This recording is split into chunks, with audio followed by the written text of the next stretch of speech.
What's up? What's up? What's up, guys? This is another the Wrestling Babble, the Superkick Wrap Up for Easter Sunday, which I named it "Kick the Damn Rabbit." I'm alongside my co-host, the Minion with the opinion. What is up, everybody? Happy Easter. Yeah, this episode is called "Kick the Damn Rabbit." Kick the damn rabbit. Ninja kick the damn rabbit. Yeah, there you go. That's what I named it. The Ninja Kick the Damn Rabbit. There you go. Anyway, an ode to the Teenage Mutant Ninja Turtles. Yes. I love the Turtles, and they have a little influence in WWE also because they have the special Ninja Turtle action figures. Aren't a lot of them, like a lot of WWE superstars, Ninja Turtle fans in general? Yeah, because you got to realize they all grew lot up, of them. like a current, especially the current roster. A lot of them were our generation, so they kind of grew up with Ninja Turtles. Yeah, a lot of them are like 30 and like mid 30 and below. So yeah, I could see why that demographic for the Ninja Turtles is so high. So and then it's a great partnership. Like I have the first four of the figures. I got like it's Undertaker is Donatello, John Cena is Leonardo, Mikey is Macho Man, and Raphael Sting, and they're cool looking. They're big. They're like almost like 10 inches. Damn. They're big-ish. They're big figures. They're really big. Oh, but man. Going into the figures and like that, it was a decent week of wrestling. I won't say much for Raw, but everything else was great. I totally agree with you. Yeah, I agree with you. I think probably the best show of the week was probably SmackDown. Yeah, I'll give SmackDown a lot of credit. SmackDown was really good. Even though like I could care less about the WWE champion, everything else was just really good. You see where the women's division is going. You kind of see it's the whole superstar shakeup, and that's probably going to be the main topic of what we're going to be talking about today. Is the superstar shakeup. We'll give what happened, and then we also will talk about what we kind of wish, maybe one or two guys that we will switch to of the newer guys under each roster. Yeah. So on Raw, the big one was The Miz and Dean Ambrose. They got traded to Raw. Yeah. I'm sad about The Miz. I kind of wish he's still on SmackDown. Yeah, I'm definitely disappointed in that. I would have not traded The Miz. I thought he was the number one heel on SmackDown. Yeah, I agree. And I would have not. I don't know. Now that I'm looking at it, I would have not gave up Dean Ambrose either. No, because he had the IC title, and the IC title was defended religiously on SmackDown. I don't see it, being defended religiously on Raw now. I hope they do something with it, but Dean Ambrose is a good player, and then the fact that you have the whole Shield on one show, you could see that they're going to do something eventually. Yeah. You got, and then also they had Bray Wyatt, right? Bray Wyatt is the big one, and he kind of did the promo towards Finn Balor, which would be a cool matchup. That'll be cool, man. I would like to see that. That was one of the dream matches I would like to see. We got Apollo Crews. I was happy about that. He needed a change of scenario, a change of scenery. Yeah, Kurt Hawkins, which he just pretty much went to job on Raw instead of blue. You went to job in red instead of blue, pretty much. What did Kurt Hawkins do this week? Did he introduce another superstar? No, he got his ass kicked. kicked. By the Big Show, right? Yeah, by the Big Show. He got punched in the mouth. Oh my god. Yeah. Kalisto, which is about fucking time. He's gonna be part of the 205 Live CW team. You've been craving for that. Yeah. Like if you're trying to build some baby faces, he's probably the biggest one you probably have on that roster now going into, and he's a former U.S. champion. He has credibility of being a champion before. So yeah, I like the Kalisto move a lot. Yeah. Definitely a lot of doors for the 205 Live now.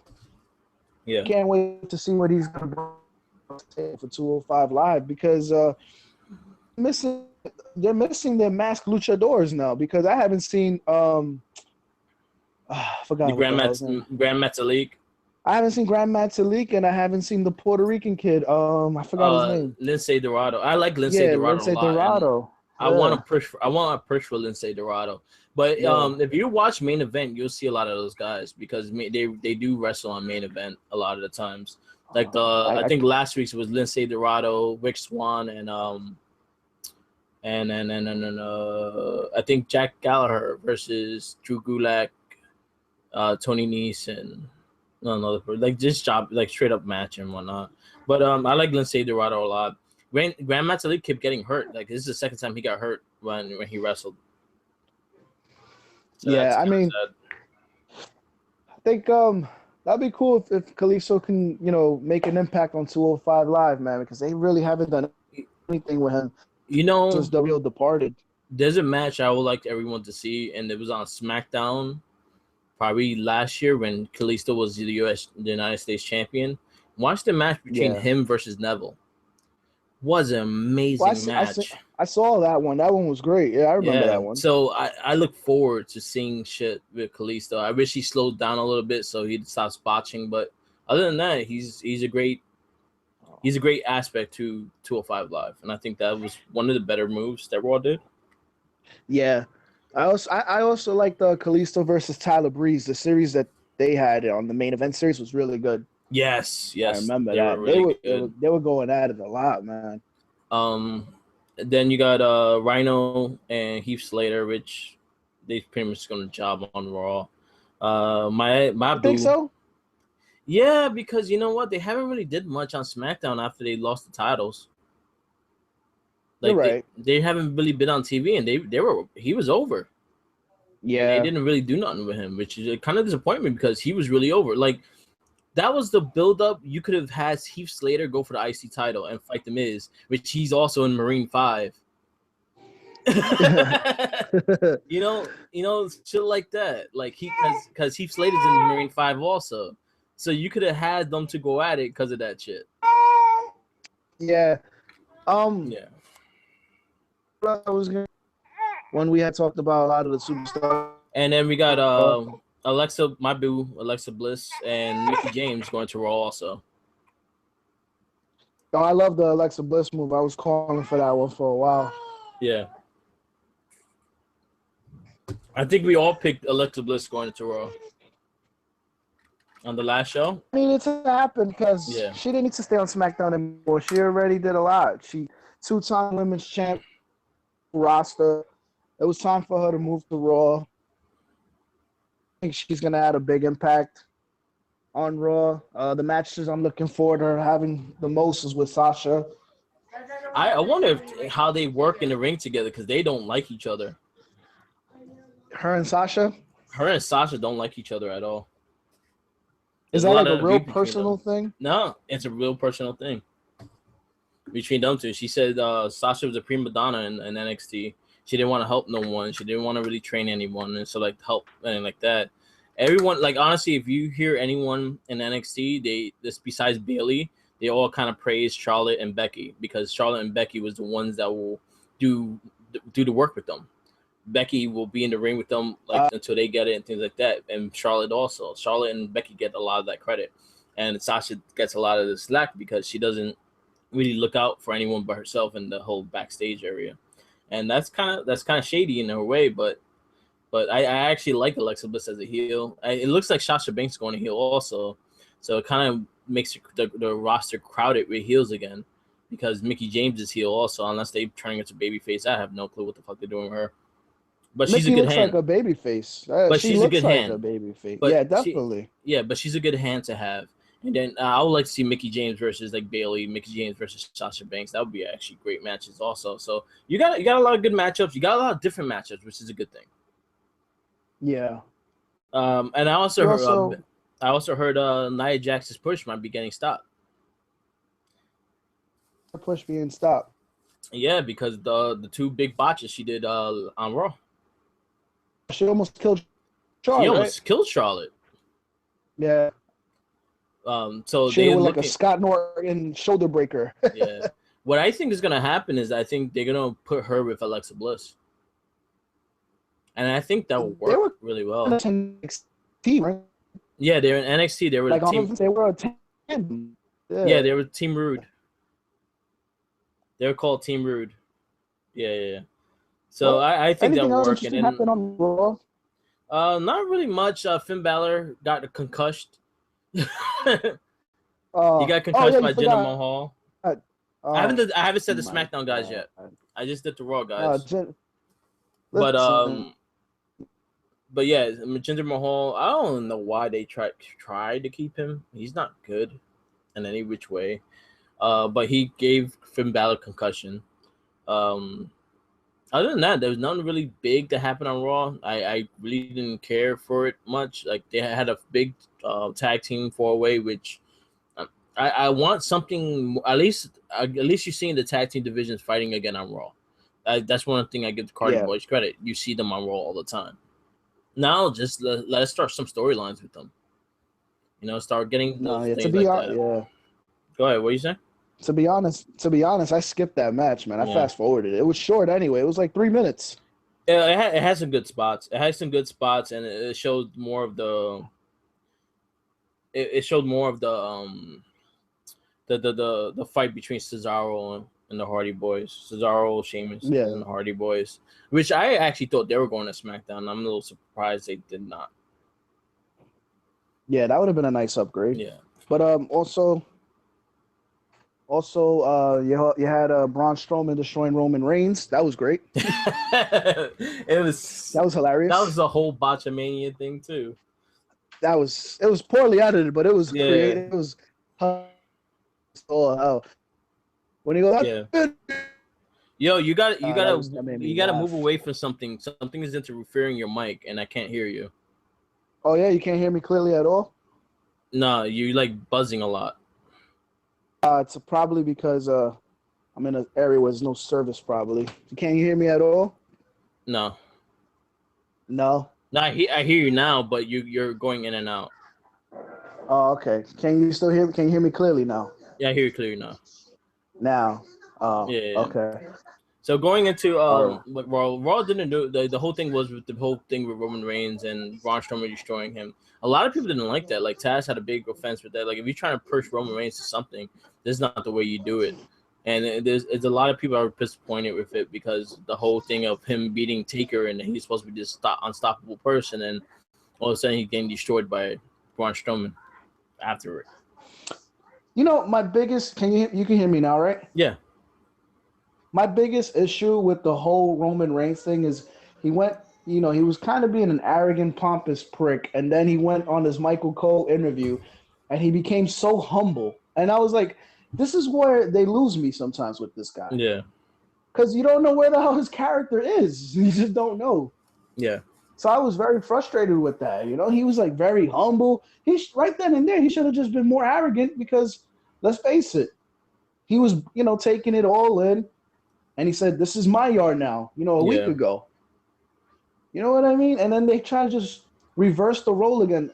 I like Roman Reigns. His character development is a damn shame on the creative team's part. Yeah. I agree. But it's always it's so up and down with him. It's hard for these for fans to get invested in him, whether you want to hate him or like him. Yeah. And that thing you said you wanted to get in about what Kurt Angle was saying about Roman, right? I'll get into the whole thing because it goes into the whole roster. So you also had the Revival versus the New Day again. That was really good. That was really good, but now you're not gonna see the ending of that rivalry because one got moved to SmackDown. But I wish there was like a full rivalry to a pay-per-view. Like I wanted to see a full fight. I wanted to see like a good 15, 17-minute match between those two guys. Because I think they'll fucking destroy the house. They worked each other in NXT for so many years. They all know each other. They all felt each other in the ring. Especially Big E. Big E had a lot of matches with with Dawson in NXT. He has a history with Dawson and everything like that. And they're all good friends and shit like that. But when you're good friends, you make better matches because you just want to give a hell of a show. And I'm trying to think. Did anything other than the stuff that we mentioned happen big on Raw? Not much. The Seth Rollins, Samoa Joe, Kurt Angle went in the ring trying to break it up. Other than that, not much. Nothing really like special. Is that the problem? That it's just so bland that you don't even think about the excitement of it? It's like, he's another Raw. That's pretty much how you see it. No, like you don't see. again, like the whole superstar shakeup. Hopefully they start using these new guys. Finn Balor's out for a couple of weeks, so that's gonna hurt me wanting to watch it because I was watching mainly for Balor. But hopefully they start using the tag teams more. That hopefully Revival puts their name into the tag team division with an Impact. I would love to see the Hardys versus Revival. I think that would be great. I think Revival could work with any of those teams, and I think it's gonna be really fun to watch. I just hope they start doing more programs with the tag team division. The women's division, I want to see where they go with this because Alexa Bliss is a strong mic. She could be better in the ring, but she's an extremely strong mic, and she could out mic most of the girls on that roster right now, which is sad. Because for a while, Charlotte was your main mic. Sasha sucks on the mic. I mean, she's a face. She's even worse. Bailey's she's like she's monotone also. She's kind of like TJ Perkins. Sounds bored. Yeah.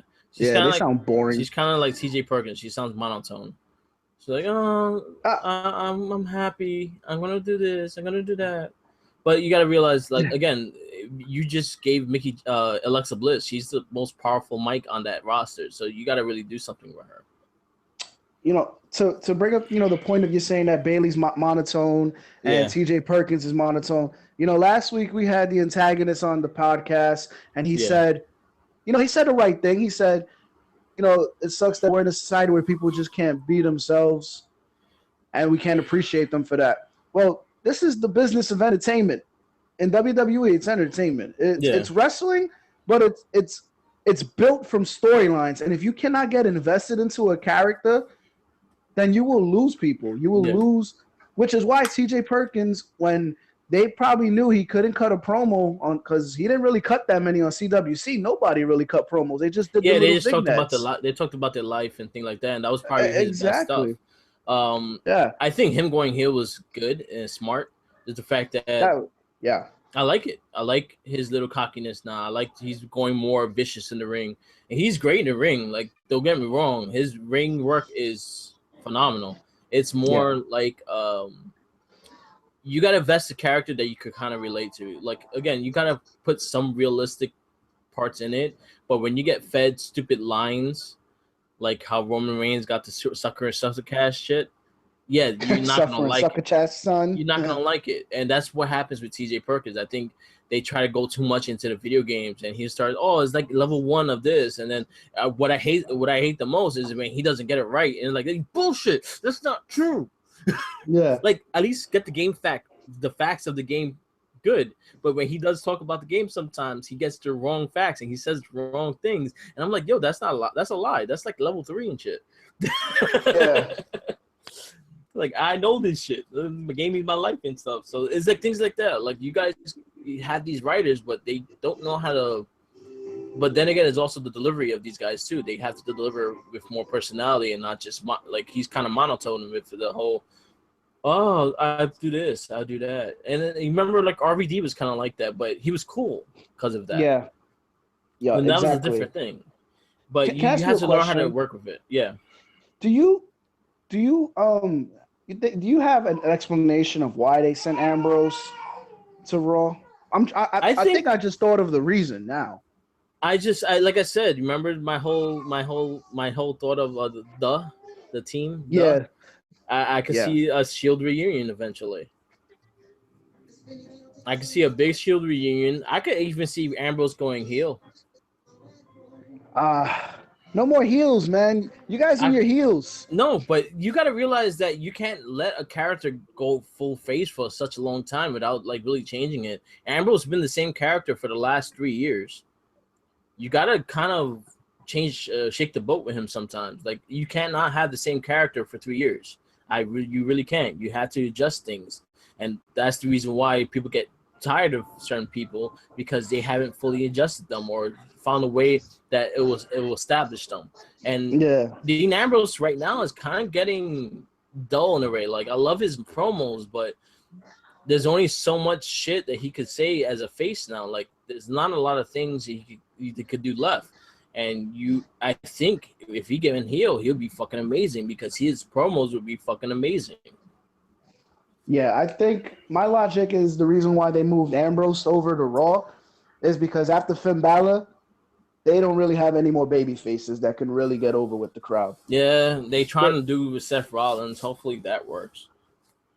I mean, it works with Seth Rollins also, but then I mean, we're talking about like top main event guys: Seth Rollins, Balor, Ambrose, and who else is a baby face? Roman Reigns, I guess. Yeah, you can't say Roman Reigns no more because the way Triple H said that, Triple H came out and said he is a heel. He's booked in a specific way, though. Yeah, it is what it is. And we don't know. It's also you have top people on the mid card that could really build that division also, and hopefully they keep what SmackDown was doing with the IC title and keep it relevant instead of letting it back up. Like one night on the US title on SmackDown, that fucking thing became one of the major titles. Like you really have to start really pushing that as another title, like that. Oh, I want to win this, and not just like, oh, this is secondary kind of shit. Dude, which is why Lucha Underground is so great. Yeah. I noticed that. Yeah. There's other matches that they make the main event and they build the superstars that way, and I was like, that is a great way to do it. Yeah. Like WWE can't follow that protocol. They just don't follow the pattern. They just can't. This is my thing with the titles. I think every title should have its own prestige. Every title should be the main focus for that division in general. If you're starting out that you're the mid card, that's fine. But that should be their main focus is to get that IC or US title. That should be your goal. That should be your boyhood dream.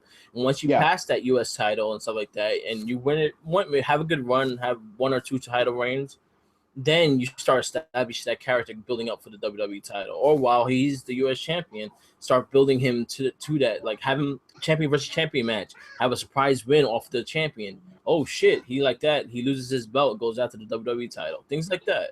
Like you have to start establishing these guys because that's how they used to do it. Bret Hart went through it. Shawn Michaels went through it. Austin went through it. Rock went through it. I could name Jericho went through it. There's a lot of guys that went through the ranks.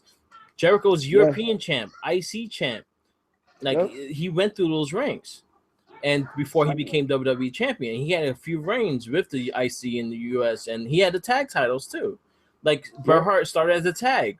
Then he went to the IC. The IC was his first major belt, and he treated that like that was the WWE title because he felt he was doing better matches than the WWE title.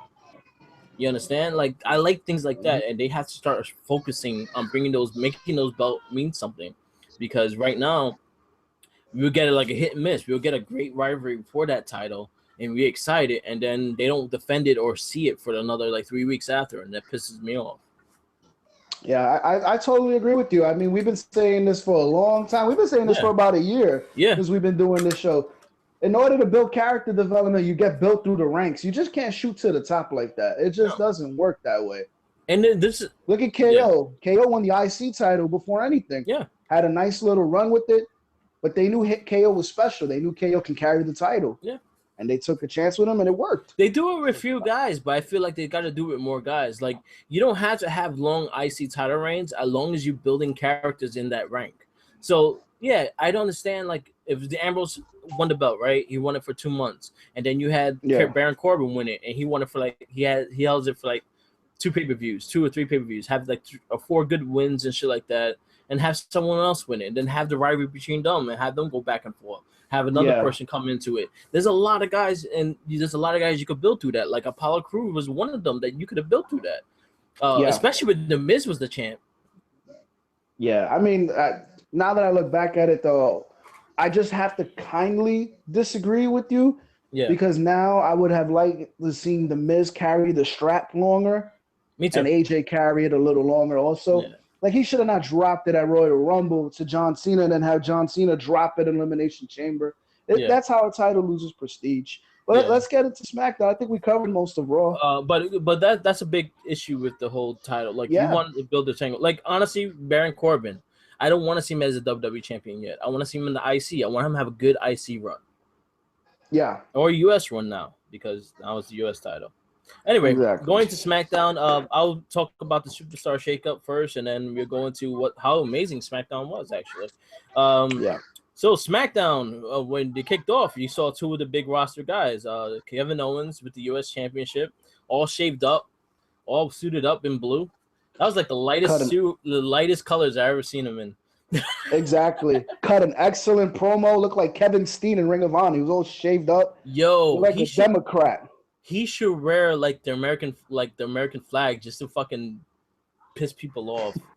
The Canadian flag over the American flag. Right? He's the new face of America. Have the red stripes with the Canadian leaf. Yeah. You got Sami Zayn on the roster, which I'm really happy for, and that was the one that everyone picked that won it on SmackDown. Yes. You got the Shining Stars, which I kind of like how they brought them in. Look like a new attitude, Shining Stars, man. You got my guys, the New Day, which I'm very excited for to see what they could bring to the table on SmackDown's tag division because they are a top tag team. You know, the only thing I didn't like, I don't like how they introduced the New Day, that they come into SmackDown. Because they were still doing a bigger commodity than that. Because they were still doing the Raw tour, so they were in the same city. Yeah, I would have saved that. They're a bigger commodity than that. They were champions. Yeah. They had the longest tag team champion reigns. You can't give them an Apollo Crews welcome. You just can't give them that. And my big thing with the New Day is the fact that the Brother Regals are back together. So you're gonna see Tyler Breeze on Up Up Down Down more, and I'm very happy about that. And also, the New Day been talking about that a lot too. Is that if they have to like help push the tag team, Xavier Woods, Kofi, they all said they want to push up Breezango. They want to make Breezango bigger than what they should be because for a fact is they know what Tyler Breeze could do. Yeah, and I really hope that they do that, and I really hope they have a great rivalry with them because I think that could be a fun ass rivalry because they're the fashion police and look how the fucking New Day dress. Yeah, I think everybody knows what Tyler Breeze can do, and we always talk about him every show. I think Vince McMahon knows what he can do, but I think Vince McMahon is just really he felt disrespected that Tyler Breeze left a live event. But you know what, man? People have done a lot worse than what Tyler Breeze did. Exactly. And he's WWE champion. Worse. Exactly. So, you know. But I'm happy the New Day is there. This idiot is Jinder Mahal is there. The big one was Charlotte going to SmackDown. I'm happy about that. I think there's some really good matchups right there. I think she could possibly help Naomi get better in the ring. Yeah. Or it could be a botch fest. It's one of the two. It's not going to be either one. Naomi's a 2-time champ now, right? Yeah, she's a 2-time champ. How did that happen before Becky Lynch getting the title is beyond me. Because she had to drop it because of the injury. I know, but still, how do you give the title tonight? I guess it's paying your dues because she's been with that company for 7 years. Yeah. But that's the whole thing also. Hello? Yeah. No, I'm reading something. Sorry. But yeah, okay. I think it goes into. I see Becky getting the belt again. Like to this day, even with Charlotte there, I think Becky's the face of the SmackDown Women's Division. I think she's the most popular one. She's like up there, but she's also a worker, and she's also wants the whole roster to feel good also. So I think she's more of giving everyone a taste and having a good division instead of always having the belt herself. Yes. So I think that's that mentality she has in it. She rather make other people look good, and then she also get the title, but she wants to make the roster look like it's worth watching. Yes. So that's her fighting Carmella, her fighting Natty, her fighting everyone because she wants everyone to look good, and that's a bold thing. I mean, again, like I said, she's a helper. She's the one that everyone praises for help and everything like that because she looks like a genuine nice person. Like if you meet her, it look like she's just genuine. That's her. Like what her personality is in the ring, that's her 100% outside the ring. Yes. And it's gonna be interesting division. What do you think? I was I got swerved, man, when Shane McMahon introduced the other one to me. Yeah, I got swerved, man. I really thought he was talking about Charlotte, and then he said Tamina, and I was like, "What the hell?" Like I totally forgot because she is a second generation superstar. I totally forgot about her. Her father is a Hall of Famer. Yeah, I totally forgot about it. Yeah. But do I actually think that this SmackDown roster is better than the one before the shakeup? I'm gonna say. Go ahead. I'm gonna say yes. Yeah. Yeah, because you added Charlotte, you got Becky, you got Natty still. Those are right there, 3 ring generals. You got the champ, Naomi, 2-time champ. They're gonna keep building her up. You gotta build Naomi to be strong. If she can't talk on the mic, you gotta make her work ethic look stronger. I like Carmella a lot. I love Carmella. I like her style. I like her character. I like the fact that Ellsworth is her bitch. It's great. Yeah. And Lana's a wild card because she's been wrestling. I don't know what you're gonna get with Lana. You just don't know what you're gonna get. She's been wrestling in NXT for the last 6 months. She's been doing shows in NXT, and she's been getting a lot of. She was not that bad in the ring when she first went in the ring in WrestleMania. Yes, she wasn't bad at all. So I'm looking forward to what she does. She has a kickboxing background, and they're promoting her as a wrestler. So I'm actually excited to see what we get from her also. Yes. Out of the whole shakedown, who was like your steal pick? The steal of the whole both shakeups? Yeah. The New Day. The New Day? The New Day is it has a lot of possibilities of what they could do with the New Day. That's 3 of like some of their top stars in one group that they could easily break up also, and they still have 3 established stars building that roster. Oh man. My steal of the pick is Handsome Rusev. Handsome Rusev to SmackDown. That was a huge steal. Yeah, we didn't mention who Rusev. Jinder Mahal, Sin Cara was the last or the roundup of the Superstar Shakeup. Baron Saxon got switched. Thank God. It sounds so much better with Byron there. I don't mind Byron. I don't. I like Byron. I've always liked Byron. I don't know what the hate is about Byron, especially when Graves was working with Byron. I loved it. Yeah. You know what's funny is that Byron been doing it for quite some time.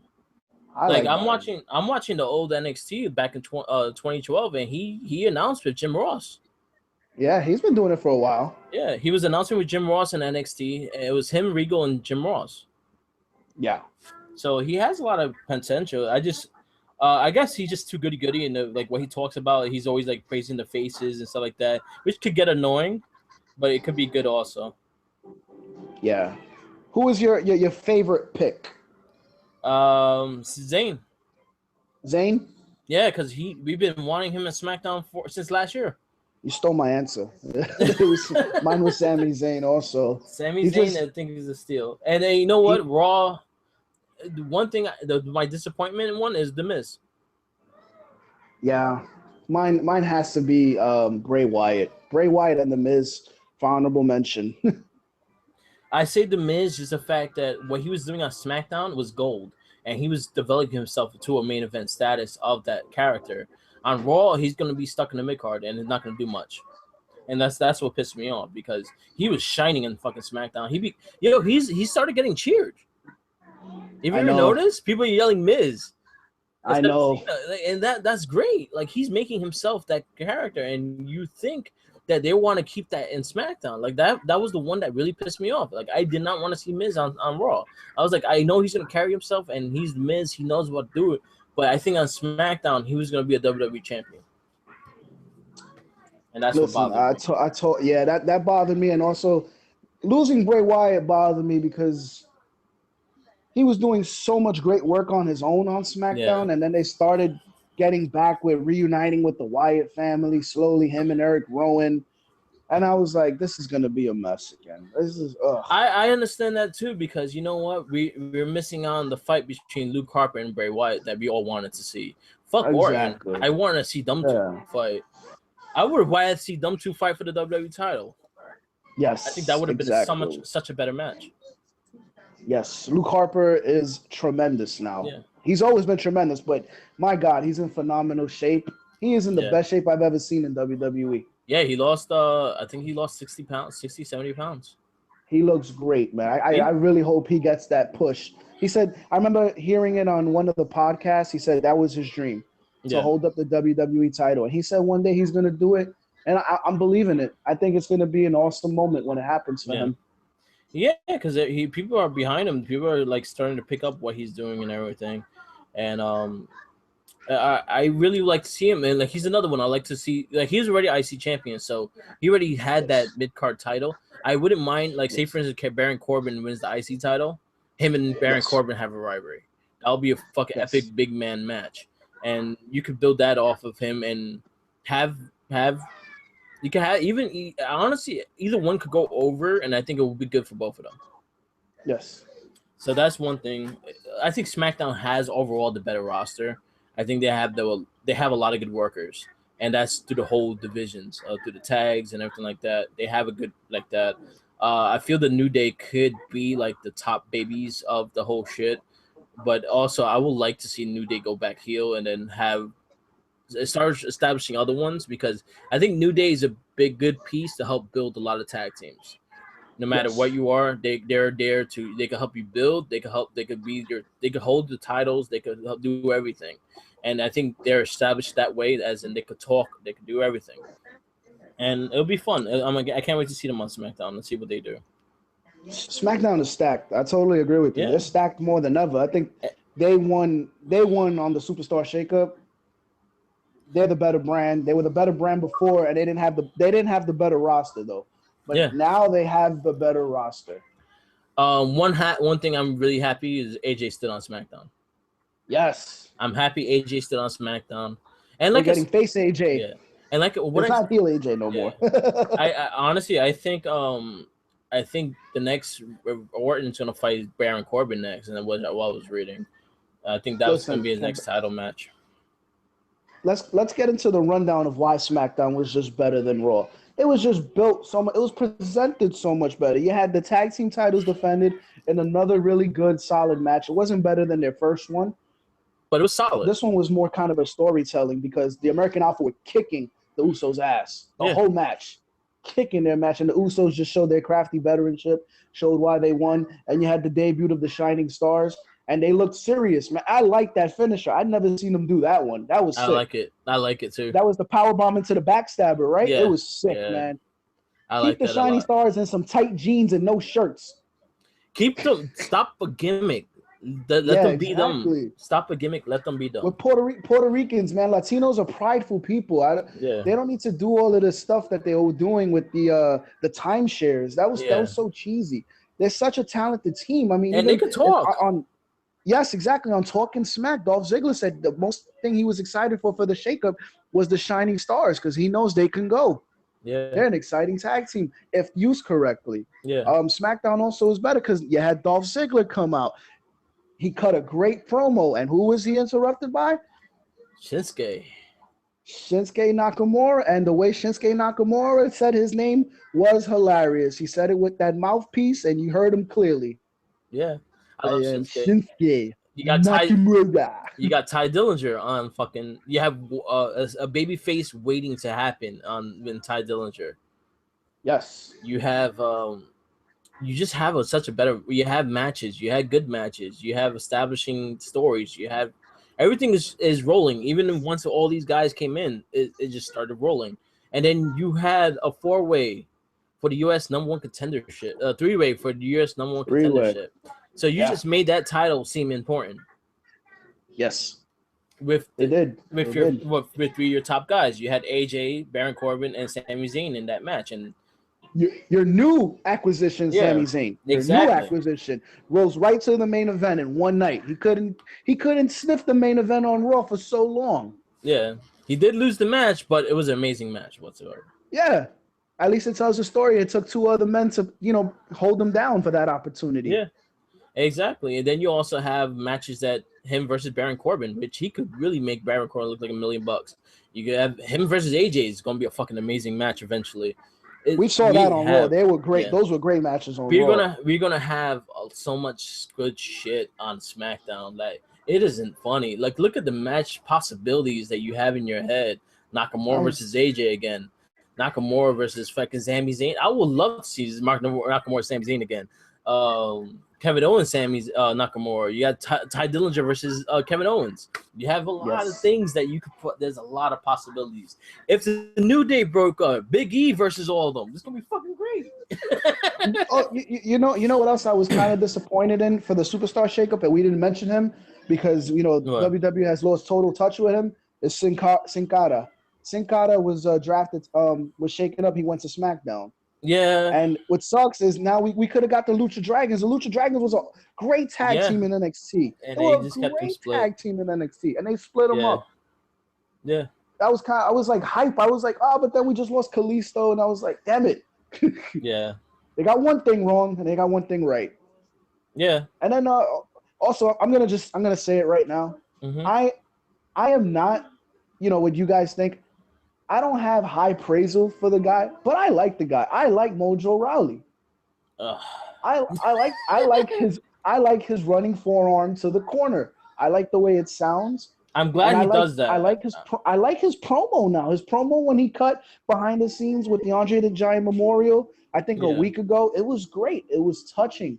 And I really hope that you see a steady development. That guy sucked for so long in NXT. Yeah. I'm telling you, if you look at what he was in NXT and what he is now, he does a lot more power moves. He doesn't do that stupid hyper drive. I hated that. Oh my god. The sit down. The bonsai. Yeah, the bonsai. That's why I couldn't stand the guy. The guy is so stacked and built, and he's doing a whoopee cushion. Yeah. I like Mojo Rawley now. Yeah. I'm telling you, I think that guy, he's gonna be big. He's gonna give him a chance and look at his steady development. You're not gonna like him because of the hype character, but you got to look at his development. His development I hate Gronk.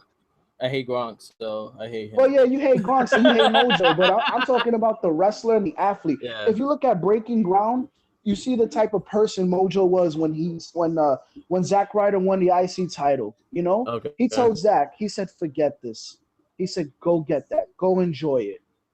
Yeah. I like things like that, and I hope SmackDown. I hope he gets a good chance at a good reign. God knows what's gonna happen. Now, imagine if he won the US title. I can see him. Imagine if he won it.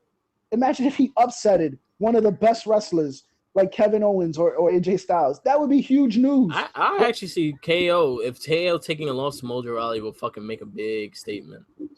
Exactly. And then KO, because KO's reaction will be perfect.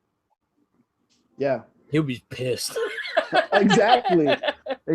And you know what? KO's the type of guy, he'll do it. Yeah. He'll do it. He'll if they ask him to drop the title, it's not going to be, I got to drop the title to this guy. Now, he's not one of those guys, apparently. Yeah.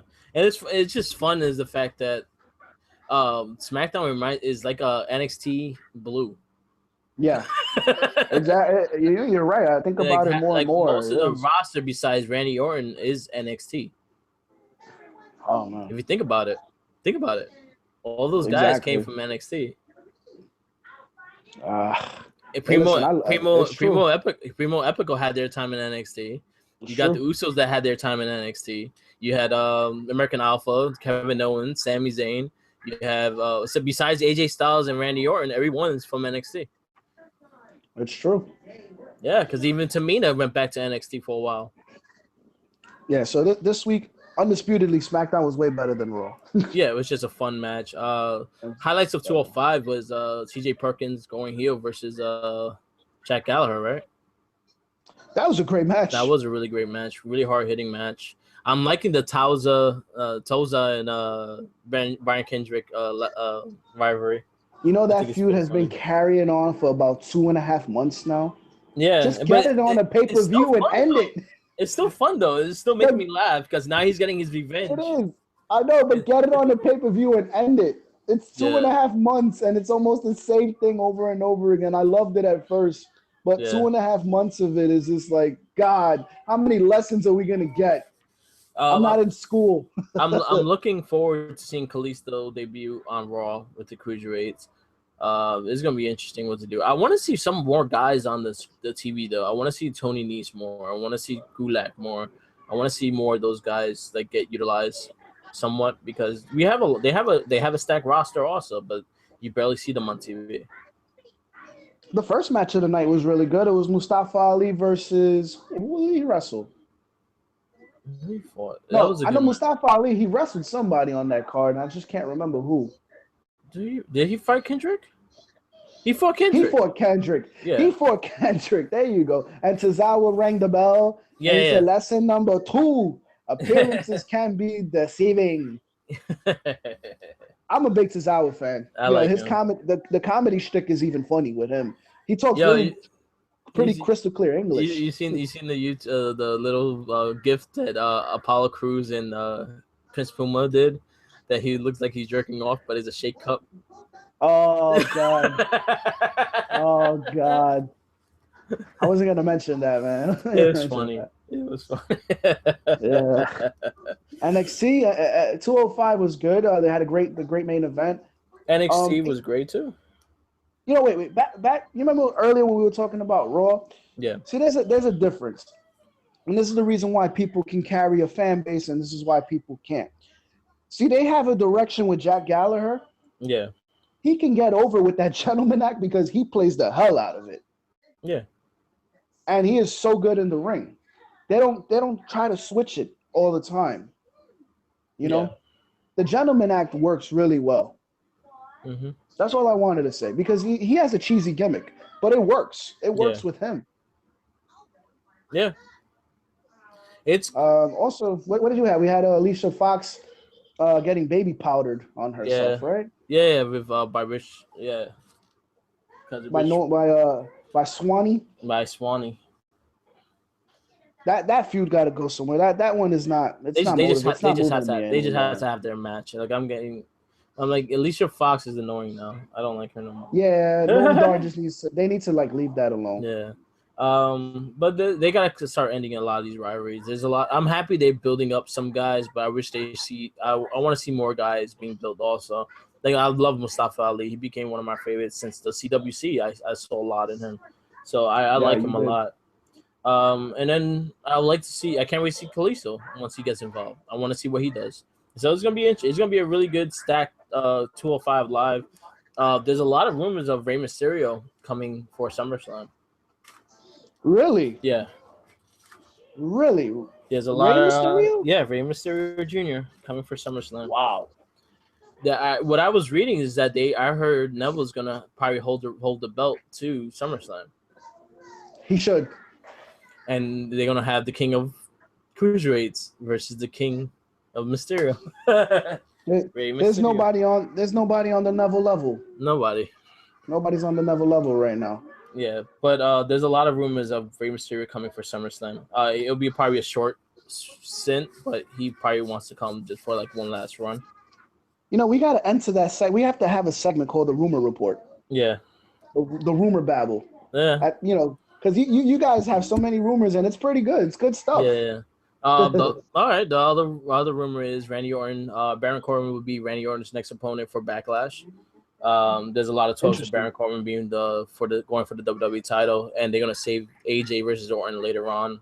I kind of hope it. Like, you know what, they wrestled before, and it was actually a pretty solid match on SmackDown. So I'm hoping they give because for some reason for pay-per-view matches, Randy Orton is not that good. Like he's not, like, the only thing is exciting for him is this fucking finisher. Other than that, he's fucking boring as shit. And I like his main event with Luke Harper, man. That was really good. Yeah, but Luke Harper is fucking amazing.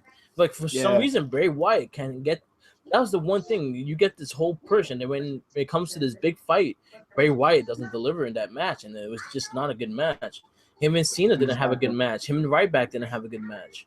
It was like a lot of things like that kind of fuck up his push. Wyatt had a tremendous match to end the feud with Cena. The last man standing match is one of my favorite matches. Their last match was good, but their first match wasn't that great. Yeah, the WrestleMania match wasn't that great either. Yeah, so it's a lot of things like that. But Baron Corbin is looking to be the next opponent for Randy Orton. And then it's also that's it for now. Like that's I'll put two. There you go. NXT. Not too many. There you go. NXT. NXT was pretty much showing new stars. I think that was pretty much the basic of the episode. Got back to the old roots. We have these new guys. We're gonna show you them. They might not win matches, but we're gonna show you them. You saw that big motherfucking Bruno Sammartino looking motherfucker? Dylan Miley. I remember that name for a long time. Yeah, he's huge. He absolutely destroyed his tag team partner. Yeah. I like the way they introduced him, man. Fake Seth really Rollins. What they call him? Fake Seth. I don't remember. They call him Fake Seth Rollins. Yeah. Yeah. He got destroyed. He got destroyed. He looks like he's gonna be an interesting character with development. Ruby Riott versus Kimberly. What's her name in NXT? I know her thing is Kimberly. It was Frankie something. I just can't remember. It's I don't remember. It's something Kimberly. I forgot what the whole thing Yeah. was. But she's a good wrestler too. She was trained by Gulak. Yeah, you can tell that she can definitely go. I like that match, and she's thick. Yeah, I'm looking forward to see more of her. I think again, like I said, the women's roster, they have a lot of good women in that roster right now. Yes. Ruby Riott is gonna be something to watch. She seems fun. Yes. Aleister Black with that kick in 5 seconds. Oh my god, that kick was mean. You know what? I think he has like my favorite entrance music now. Yeah, his entrance music is so sick. Yeah, I love it. I love the heavy metal, man. I'm just happy that it's like a heavy metal theme. And then that round, I love his roundhouse kick. That kick is fucking mean. If that could be his finisher that way, I love it. But if he's gonna pick him up with the, hey, listen, I'll take it. I like Aleister Black. There you go. I'm in on him now. That kick was fucking mean. I rewind that fucking move 3 times just to see the impact because I was like, there's no way in hell that did not hurt. He ate that kick. That dude probably had an ice pack on his head for a couple of days. Like he ate that. Yeah. He ate that kick. And then you had a good main event with Drew McIntyre, the returning Drew McIntyre versus Oni Lorcan. We were saying, like if it had 5 more minutes, it would be an even better match. That match was fantastic. Yeah, it was great. It was fun. I loved it. That was the first match. That was the first match in a while in NXT that I rewatched it the second time. The same thing for me. The same exact thing I did. Because I kind of wanted to see how McIntyre moved in the ring. Also, I wanted to see how he flows and everything like that because he hasn't been in WWE in a long time. I know he got better in the indie scene, but I was not I don't really watch Impact Wrestling. I don't really I will watch if it's shown to me, but I don't look for it. That's how I am. Yeah. So if people told me in Evolve he was great, Impact Wrestling he was great, but I've never watched any of them. So it was just me. He's just returning, and that's how in NXT. This is how I'm going to see him, and I'm really liking what I see. He's super sick, man. Yo, I didn't know he was that big. Yeah, he's like 6'4". 6'4". I remember seeing him with the IC title in WWE, and I was like, this is not for me. Maybe I saw him at the end of the run, and then they threw him into the 3-man band, and that was like ridiculous. He got better. He got better on the mic. He just got better overall in the ring. He was doing things I never saw him do before. And I like his finisher. I'm glad he's not doing the DDT, and he's doing a different finisher. Looks like a shotgun kick. Yeah. Like a 6'5" guy doing a shotgun kick. Yeah, it looked awkward at first, but then again, I forget how small Oni Lorcan is too. So it just looked funny. He hit Oni Lorcan with that elbow and busted Oni Lorcan up. And if you look at it, oh my God, Oni Lorcan is tough as nails. I love Oni. Tough as nails. That's Boston for you. What was your match? And then you had a beautiful Shinsuke send off. Yeah, that kind of hurt my heart. I was like, yeah, thank you, Shinsuke. Thank you. Yeah. I don't think anybody's ever had a send-off that way. Yeah, a few of them did. Like that on NXT on live TV? What was the last one that did it? Balor kind of had one. Balor? Yeah.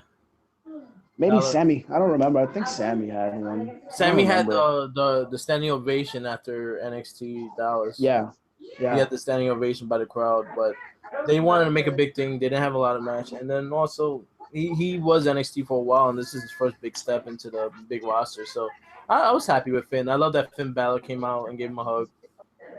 What was your match of the week, man? You had 3 solid matches, man. You had that triple threat on SmackDown for the U.S. title, #1 contender. You had Gallagher versus TJP, and then you had Oni versus Drew McIntyre. I stayed Drew McIntyre and Oni because that was the only one that I had to rewatch. Like after I watched it, I was like, I gotta watch that match again. That match was that good. So I'll say that's my match of the week. That was my match of the week too. That's why I had to ask. Yeah. It's been a long time since I watched a match back to back Like I was like, I gotta watch this again because the last match I watched like that was Zayn versus Nakamura. Yeah, I've seen that match right after I finished it, I watched it again. Even I want to see a good match, I put that match on because that was a fun match. But yeah, it was a good week of wrestling. Raw could be better. I hope they start establishing it more. I just want to get into something that Kurt Angle put on into one of his interviews he had, because he was talking about like what's the problem with Roman Reigns and why people are not catching on to Roman Reigns, and it's an interesting concept of it, what he was saying. So pretty much he said on Roman Reigns, I love him. The issue with Roman Reigns is he was not utilized and pushed. He was unutilized and pushed way too fast. When you skip the U.S. title or Intercontinental title, the King of the Ring, or go right to the top, fans don't like that. Half the fans love him, half the fans hate him. Same with John Cena. When Cena came in, Vince pushed the hell out of him, and fans were like, gosh dang, this guy is invincible. I hate him. If Vince waits it out a bit, fans will start to accept Roman Reigns, and if they don't, then just turn him heel. But it makes a lot of sense. Like even honestly, even John Cena kind of went through the ranks though. He went through the U.S. title before he went to the WWE title. Like he did have that mid card title, and he did hold it for a bit too. He did have his rivalries with the U.S. title with Carlito, with Big Show, and things like that. So even talking like that, even Cena went through it. Roman Reigns did have a title before the WWE title. He won the tag titles with Seth Rollins. Okay. He was tag champ with Seth Rollins in the Shield, but all right. But other than that, like they never really pushed him like that. Like Ambrose was U.S. I think Ambrose had more belts than Roman Reigns for a while because he was U.S., IC, and WWE title champion almost before Roman Reigns. No, he was WWE champion after Reigns, but he was IC and U.S. champion. Yeah, but that was a big thing. Why do you think Roman is so like? Why do you think Roman gets the flack that he gets? I kind of agree with what Kurt Angle said. That he was kind of pushed way too fast. The time that you should have pushed him, you did not push him, and then the time you pushed him, it was a wrong time because people wanted Daniel Bryan. Oh, all right. And then you did it stupidly and bringing The Rock in. Yeah, I'm gonna give my this is gonna be a little bit of a rant, but this is really why Roman Reigns is hated. He's hated for several reasons. He's hated because CM Punk opened his mouth and said Vince McMahon told him to make him look strong. Yeah. He's hated because he can't cut a promo. Yeah. Well, he could have cut a promo. He's hated because internet fans read the dirt sheets and they find out that Vince McMahon favors Roman Reigns. If the internet wasn't around and they didn't find out that Vince was favoring Roman Reigns, this would not be an issue because Roman was the top guy in the Shield. He was loved. He didn't say anything. He went in there and people loved him. That's true. Roman is hated because internet wrestling fans think thinks he's a one-trick pony, that he has no wrestling moveset. And Roman is hated because he's The Rock's cousin. Yeah. That is why he's hated. Yeah. He is hated for those main reasons. If CM Punk never opened his mouth, you got to think about it. If CM Punk never opens his mouth, that Vince McMahon said, you got to make him look good. Yeah. You got to make him look good. You got to give him a good push. We got to make him look strong. If CM Punk never opens his mouth, this might be a whole different story. You got to understand, CM Punk, his name is still chanted throughout the arena. It is so annoying. Why do you chant for a guy who just turned your back on you, the fans? Yeah. He quit. He quit on you. He quit on the company, but he quit on you. You paid to watch him entertain you, and he quit on you. Now you got a guy, Roman Reigns, who shows up, puts his blood, sweat, and tears. I think I just read he wrestled with fractured ribs and a sprained ankle. That's amazing on a live event. He didn't have to do that. No, he chose to do it. Roman Reigns should not be hated the way he's hated. But you know what?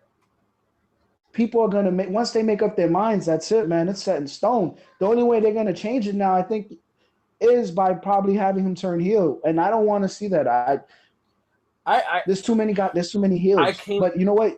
I came to a point. You came to a conclusion, right? You came to a point that you was like, you know what, this isn't working. You feel the way Kurt Angle feels. I totally expect it. Also, I have to agree with what Kurt Angle said. You just can't get pushed through the ranks like that. I mean, Roman never won the U.S. title.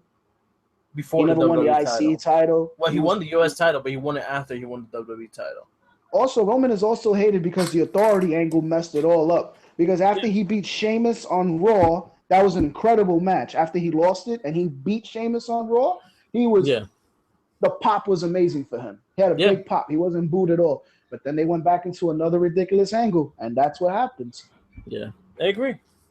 That is the Roman Reigns rant. And I like Reigns. I like Reigns a lot. Anyone says that he's the bad wrestler is bullshit. Like, give me a last match that he did bad. And honestly, I don't even blame him for the Taker Roman Reigns match. I blame kind of Taker on that because he was limited to what he could do. And Roman worked with what he could possibly do. Roman could have slammed him. If he would have slammed him, he would have broke his hip. Yeah. So it was like, yo, you can't blame him for it because he did his best he can. He did his best to sell Taker. He look at his legs when he took the choke slam. He fully jumped. He pretty much choke slammed himself. At the end of the day, Roman has a family to feed, and he has bosses and obligations he has to apply to. If I'm your boss, if you're my boss and you're telling me I have to do this or I'm not going to make any money and I'm not going to put some food on the table for my family, fuck you. Yeah, exactly. You know, I got to do what I got to do. Exactly. And at the end of the day, he's Reigns. He's going to be your top. He's the top guy right now, and they're going to keep booking him like that. Like him or hate him, you're still giving a response no matter what. That's pretty much what he wants. Yes. You're still responding to him. You're still booing him. Boo him loud. He's fine with that. Cheer him loud. You're fine with that. Either way, he's getting you to stand up and respond. And that's what they care about. They care about you responding. You're tuning in every Raw to see what happens. So as much as you say, people say, oh, I'm not going to watch this week. Motherfuckers, you watching. Don't lie. Yeah. Don't lie. You may not watch the whole thing, but you watching. Yeah. And it's annoying. And then it's also a thing. Like, it became a thing to boo Roman Reigns. Like, everyone's like, oh, I'm popular. I don't like Roman Reigns. But you got to realize the guy works his ass off. Like, and that's what I came to close. Even with John Cena.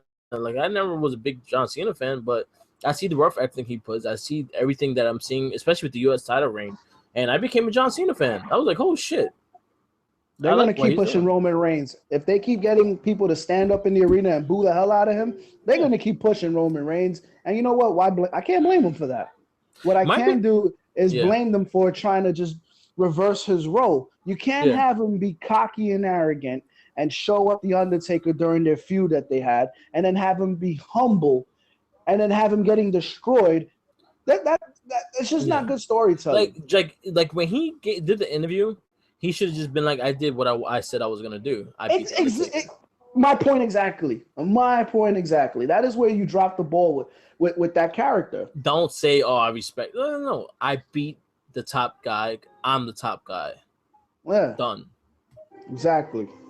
Yeah, it's things like that kind of approach it. You kind of take a step back on the whole storyline. It's kind of annoying. All right. What else? You wanted to get into a little bit of New Japan? Yeah, I saw some Sakura Genesis, and what was your match of the night on that? Sakura Genesis. I liked it the tag match with Naito, Ricochet. That was my match of the night. Yeah, that was the four-way. That was my match of the night. The sequence that Ricochet did was fucking sick. Oh man, yeah, he's amazing. That dude is amazing. I think that was my match of the night. I understand what the whole strong style thing is. It's pretty much what shoot wrestling was back in the day. That's shoot wrestling. It's not. They call it strong style because it has a different style, but it is shoot wrestling. It's when wrestling looks more real and it's more like a sport, so it's conditioning and stuff like that. People eat the punches, so they try to make you look like they're kind of MMA fighting in a certain way, you know? Yeah. And there's times I don't mind it when it leads to something, but when it's just too much, it's just like it bores the shit out of me. Yes. I wasn't gonna get into that immediately, but what I was gonna say beforehand was my disappointing match of the night was Kushida versus Takahashi.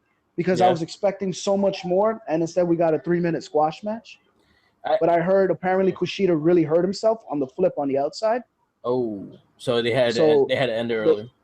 They had to end it early, but it didn't look like if you're hurt that much early in the match, you can't let the man Death Valley drive you to the corner viciously and then hit you with the ticking time bomb twice in a row, because that is a pretty dangerous move that he does. But that was disappointing because, you know, I'm a Kushida guy and I'm a Takahashi guy, so I wanted that one to steal the show.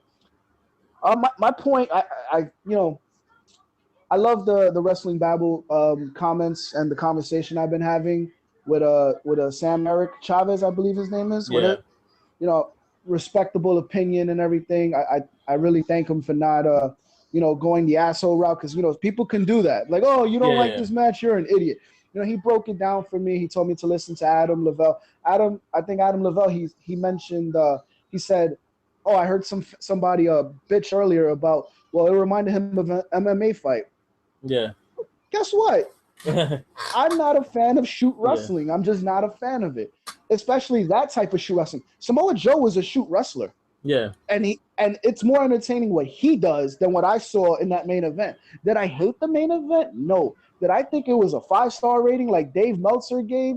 No, I didn't. Yeah. That match, I did the timing of it. It was 11 minutes of holding and grappling on the floor, the first opening segment. You can't do that to me, number one. I just can't.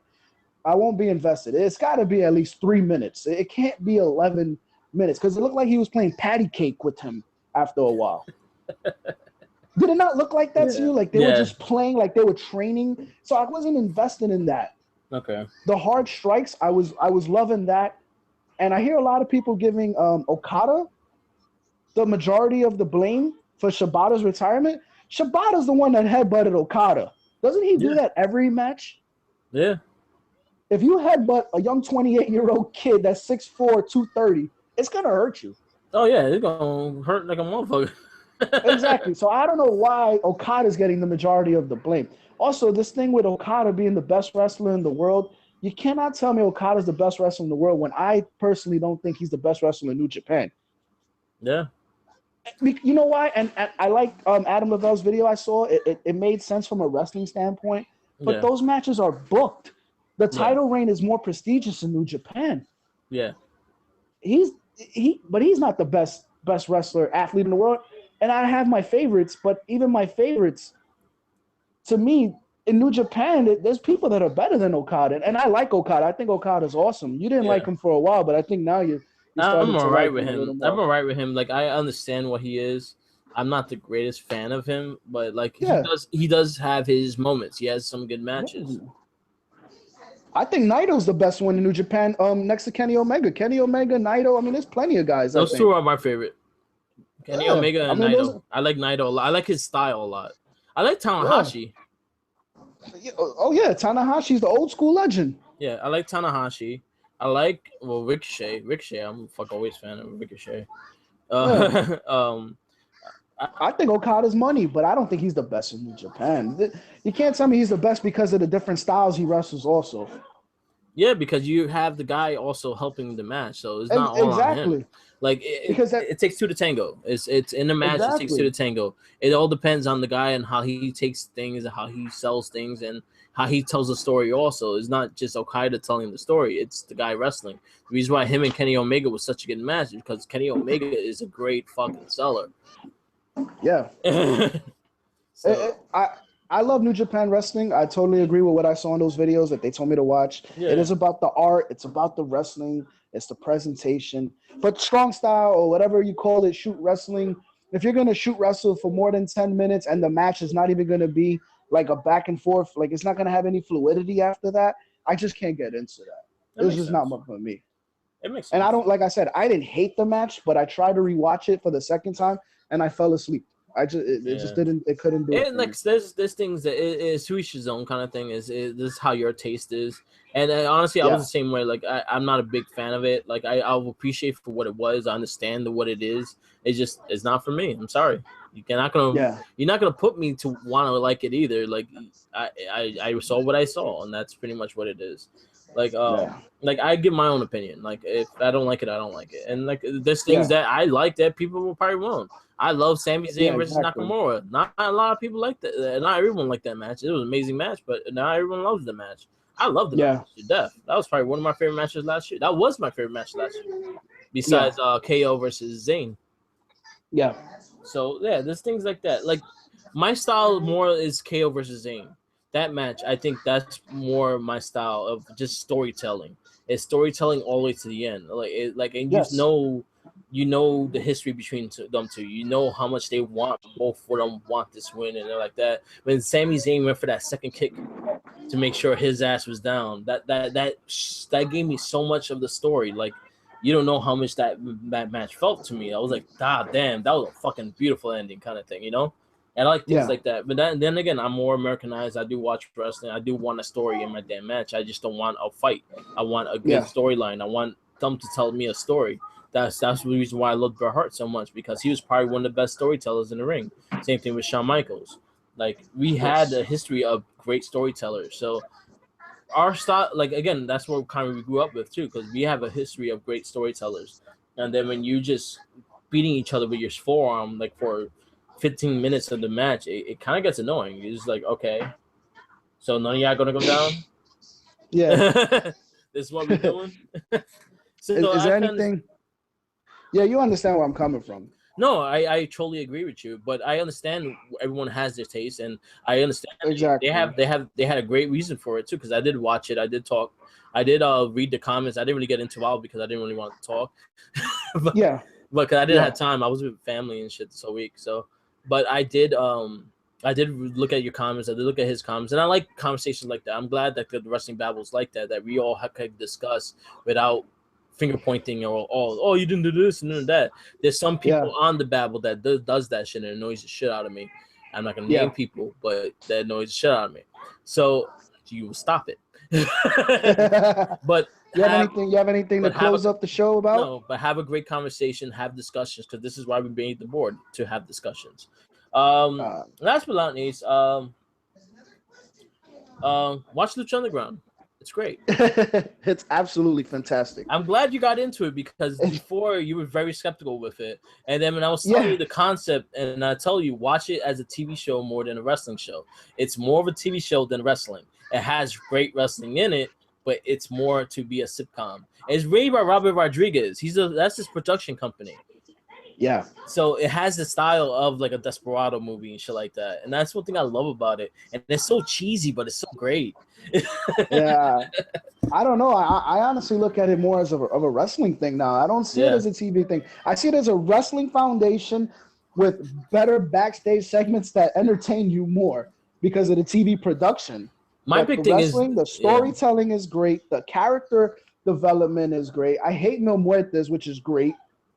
But he gets better. I'm telling you, his character gets better. He's vicious right now. He just came back and he just killed Phoenix. Yeah. And literally, I think I just saw one member from the crew die. He got eaten by some type of, like, I don't know. Don't tell me anything. But, yeah, I know he just got eaten or something. People die in the show. Yeah, it's hilarious. It's hilarious. You know, I just wanted to rant about one more thing to close on my segment. So last week, you had Dana Brooke respond to a fan because they called her Dana Botch. This is my thing. Get better. How about that? Why try to prove that you're a better person because you responded to the fan and that you think you can get your way around it? No, Dana. We've seen you botch a lot. A lot. I respect your work, but you botch a lot. Get better. You got to grow up and suck it up. Don't reply to the fans. You reply to the fans, they win. Jinder Mahal. You cannot go on talking smack saying that you're out dieting better than anybody else and that you're outperforming everybody in the gym. What does that do for you for your wrestling in talent in the ring? Because it does absolutely nothing. Yeah, Kevin Owens is not in the shape that you are in, and Kevin Owens can run circles around you. Bray Wyatt can run circles around you in the ring. These are more people that are not in the shape that you are in. So you saying that you can out diet and you can outwork everybody out in the gym because everybody thought you were on steroids. You know what, Jinder? Who cares? You still can't wrestle in the ring.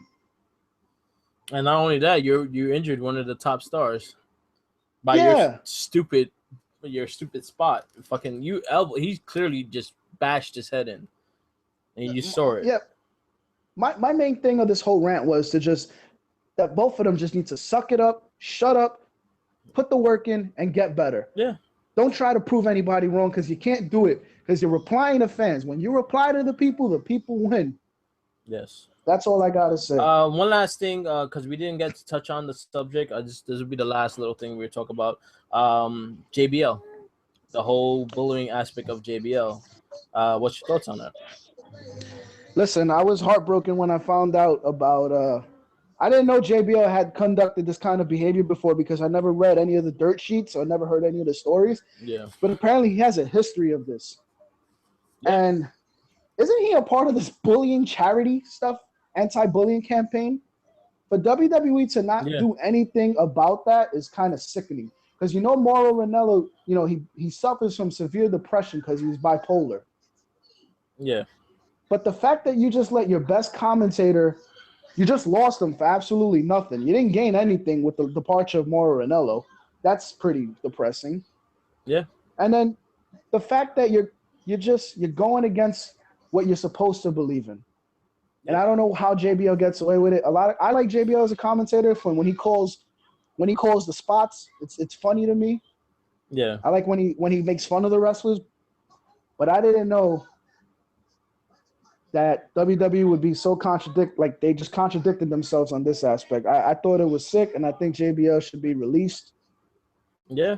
He needs to be released. I thought he was going to be released once he lost that Legend show. I thought that was the tall tale picture right there. I thought that was the start. Yeah, I'm gonna miss Mauro Ranallo. I think Mauro Ranallo now. Well, you go ahead, you go, because I'm done. He's doing boxing. Really don't want to talk about he's doing boxing.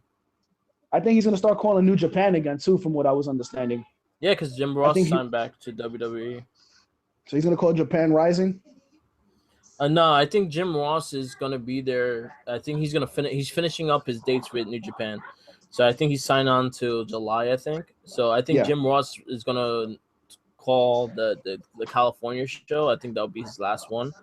I like Marlo a lot. I liked him a lot. Even Daniel Bryan kind of talked about it on in an interview, and he's kind of pissed that JBL is still there. But he was like, because he had his time with him in CWC, and he said that was probably his most fun time he did when he couldn't wrestle. That was probably the most fun he ever had was with Marlon Ronaldo. He learned a lot from him and things like that. He seems very educated with a lot of the things he talks about. He seemed very genuine and very friendly.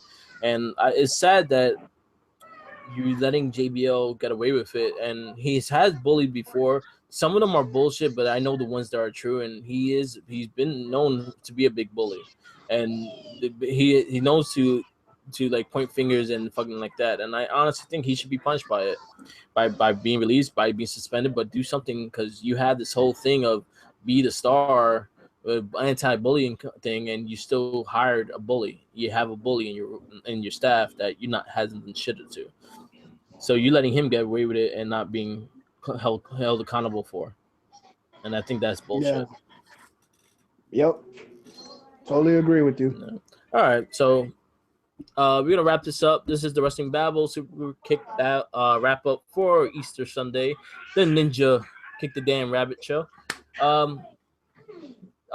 Please follow our Facebook on Recycle Gaming for our entertainment gaming site, and also the Wrestling Babble for our wrestling discussions and all. We like having great discussions, and also follow everything that we do. Also follow our YouTube channel, Work with the Mic. Also follow Recycle Inc. YouTube channel. We do a lot of Let's Plays. We also do the Wrestling Babble live shows and other Wrestling Babble products on this show, like the WWE 2K17 predictions, and I do for the pay-per-views and whatnot. So we're gonna wrap everything up. Thank you, Minnie, for joining me, and we'll see you guys next week for more wrestling. Please keep the opinions coming. Please keep those opinions coming. Give us your feed. Keep giving us what you want. Keep having the great conversations. I love the page. I love that I'm back on that page more, honestly. All right, man. All right, brothers. We're doing a good job. I'm happy. Thanks for the guys that help keep it going. Shout out to Charles. He helps me a lot with it. Julio, Chapstar Supreme. usually sleeping now. And peace out, guys. Also check out later on. We'll be doing a live cast of It Gets Better, I swear, with Jenkins and Louis Beans, and we'll be on that probably around 5 o'clock or so. So check it out. Peace out, guys. Yeah, man.